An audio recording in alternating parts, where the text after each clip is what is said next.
आज हम class 8th में हिंदी विषय में पाठ 6 पढ़ेंगे जिसका नाम है भक्ति के पद। तो हम यहाँ पहला पद देखते हैं, किसने किया है? सूरदास ने गाया है। मेरो मन अनंत कहाँ सुख पावे, जैसे उड़ी जहाज को पंछी फिर जहाज पर आवे। कमल नैन को छाड़ी महात्म और देव को ध्यावे, परम गंग को छाड़ी पियासो दुर्मति कूप खनावे।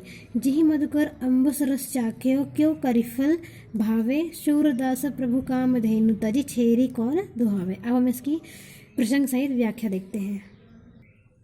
तो संदर्भ देखते हैं। प्रस्तुत पद्यांश हमारी पाठ्यपुस्तक भाषा भारती के पाठ भक्ति के पद से अवतरित है।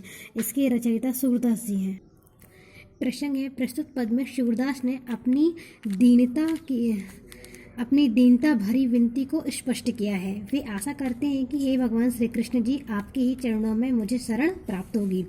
व्याख्या देखते हैं। मेरा मन दूसरे स्थान पर किस तरह सुख प्राप्त कर सकता है? जिस तरह समुद्री जहाज में जमीन के होने की जानकारी के लिए छोड़ा गया पक्षी लौटकर फिर से जहाज पर ही आ जाता है, क्योंकि स्थल पास में नहीं होता, उसे उसी जहाज पर शरण प्राप्त होती है। उसी पक्षी की तरह यह मेरा मूर्ख बना मन श्री कृष्ण को छोड़कर किसी दूसरे देव का ध्यान क्यों धरता है? महान पुण्यशाली पवित्र गंगा को छोड़कर मूर्ख और कुबुद्धि मनुष्य ही कुआं खोदने की बात सोचता है। जिस भौरे ने कमल के पराग का ही पान किया हो, वह भौरा करील के फल अर्थात टैटी क्यों खाएगा? सूरदास वर्णन करते हैं कि जो कामधेनु को छोड़कर बकरी दोहने का विचार करता है, तात्पर्य यह है कि भगवान श्री कृष्ण को छोड़कर हे मेरे मन, तू किस तरह दूसरे देवता की आराधना करने का विचार कर सकता है? यदि तू ऐसा करता है तो निश्चय ही तू बड़ा मूर्ख है। उचित और अनुचित के भेद को तू नहीं जानता। दूसरा पद्यांश तुलसीदास ने गाया है। जाऊं कहाँ तज चरण तिहारे, काको नाम पतित पावन, जग कहीं अति दीन प्यारे। कौन देव बराए बिरधेत, हटि हटि अधम उधारे। खग मृग व्याध पाषाण बिटप जड़, जवन कवन सुर तारे। देव दनुज मुनि नाग मनुज सब, माया विबस बिचारे। तिनके हाथ दास तुलसी, प्रभु कहाँ अपनो हारे। संदर्भ है, प्रस्तुत पद्यांश हमारी पाठ्यपुस्तक भाषा भारती के पाठ भक्ति के पद से अवतरित है। इसके रचयिता गोस्वामी तुलसीदास जी हैं।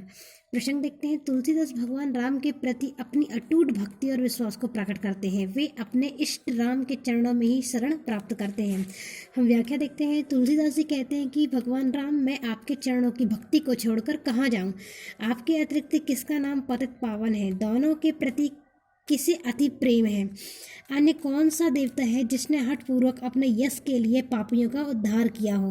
पक्षी जटायु, मृग मारीच, व्याध वाल्मीकि, पाषाण अहिल्या, वृक्ष यमलार्जुन, जड़ भरत मुनि आदि का किस देवता ने संसार सागर से उद्धार किया है? देव, राक्षस, मुनि, नाग और मनुष्य आदि सभी माया के वशीभूत होकर दयनीय बने हुए हैं। इसलिए तुलसीदास अपने आप को समझाते हुए कहते हैं कि इनके समक्ष तो तुलसी अपनी दीनता का बखान क्यों करता है।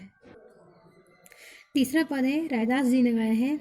अब कैसे छूटे नाम रट लागी, प्रभु जी तुम चंदन हम पानी, जाकी अंग अंग वास समानी। प्रभु जी तुम घन वन हम मोरा, जैसे चितोद चंद चकोरा। प्रभु जी तुम दीपक हम बाती, जाकी ज्योति बरे दिन राती। प्रभु जी तुम मोती हम धागा, जैसे सोनहि मिलत सुहागा। प्रभु जी तुम स्वामी हम दासा, ऐसी भक्ति करे रैदासा। अब इसका प्रसंग सहित व्याख्या देखते हैं। संदर्भ हमारा पहले से रहेगा। प्रस्तुत पद्यांश हमारी पाठ्यपुस्तक भाषा भारती के पाठ भक्ति के पद से अवतरित है। इसके रचयिता भक्त कवि रैदास जी हैं। प्रसंग है, भक्त कवि रैदास ने इस पद में बताया है कि वे दास भाव की भक्ति करते हैं। व्याख्या है, हे प्रभु, तुम्हारे नाम की लगी हुई रट किसी भी तरह छूट नहीं सकती। तुम सुगंधित चंदन हो तो हम पानी के समान हैं। चंदन की सुगंध उस के साथ मिलकर उसमें समा जाती है।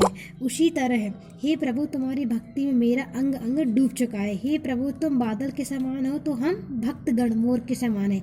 हम आपकी तरह ठीक उसी तरह एकटक देखते रहेंगे जब तक जिस तरह चकोर पक्षी चंद्रमा की ओर देखता रहता है। आगे फिर कवि कहता है कि हे ईश्वर, तुम दीपक के समान हो तो हम उस दीपक में बाती के समान हैं, जिसकी लौ की ज्योति दिन रात जलती रहती है। अर्थात तुम्हारा ही तेज सर्वत्र बिखरा हुआ है। कवि फिर कहता है कि हे ईश्वर, तुम मोती के समान हो और मोती पिरोए गए धागे के समान है हम सभी लोग। अर्थात भक्त ईश्वर से मिलकर अपनी बात बना ही लेता है। रैदास कवि कहते हैं कि हे प्रभु, मैं आपका दास हूँ और तुम मेरे स्वामी हो। इस तरह मैं दास भाव की भक्ति करता हूँ। चौथा है जिसे मीराबाई ने गाया है। पायो जी मैंने राम रतन धन पायो, वस्तु अमोलक दी मेरे सतगुरु कृपा कर अपनायो। जन्म जन्म की पूंजी पाई जग में सभी खुवायो, खर्चे नहीं कोई चोर न लेवे दिन दिन व्रत सवायो। सतकी नाव खेवटिया सतगुरु भव सागर तर आयो, मीरा के प्रभु गिरधर नागर हरक हरक जस गायो।